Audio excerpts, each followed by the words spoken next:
పాపం కదా ఈ రొయ్యలు ప్రాణం కోసం ఎంతలా కొట్టుకుంటున్నాయి చూడండి. ఇలాంటివి చూసినప్పుడు నిజంగా మనసుకి చాలా బాధ అనిపిస్తుంది. కానీ ఏం చేస్తాం, పాపిష్టి కడుపు, ఇది తిను అది తిను, ఇది ఇలా వండుకుంటే బాగుంటది, అందులో ఆ మసాలా వేస్తే బాగుంటదని రకరకాలుగా పోతా ఉంటది. కాబట్టి ఓ సైడ్ ప్రాణం తీస్తున్నాం అని బాధపడుతూనే ఇంకో సైడ్ తినేసి ఆనందపడిపోతూ ఉంటా.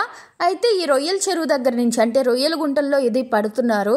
మేము ఆ దారిలో వెళతా ఉంటే సరే వీడియో తీసుకుంటామని అడిగాం. అయితే అక్కడ ఉన్న వాళ్ళు ఏమనుకున్నారంటే ఏదో న్యూస్ ఛానల్ అనుకోండి సరే అన్నారు. ఏ ఊరు నుంచి అమ్మా అంటే నెల్లూరు నుంచి అన్నాం. ఇంకంతే, వాళ్ళు తుస్సు అయిపోయింది.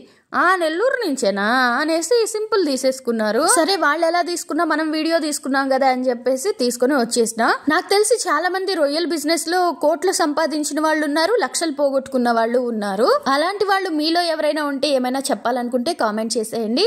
ఇకపోతే ఐసు సమాధి అయిపోతున్న రొయ్యల్ని ఒకసారి చూద్దాము. మామూలుగా గుంటలో నుంచి పట్టిన తర్వాత ఆ గుంట పక్కన ఉండే మామూలు నీళ్లలో బ్రతికి ఉండేలాగా ఉంచారు. ఎప్పటికప్పుడు అంటే ఇంకా ఈ పసుపు పెట్టెలో వేసేస్తాము అన్నప్పుడు ఒక్కొక్క వలని తీసి వాటిని వెయిట్ చూసి వెయిట్ ప్రకారంగా అంటే 30 కేజీల 25 కేజీల అలా చూసి ఆ ఎర్ర వాటిల్లో పక్కకు పెడుతున్నారు.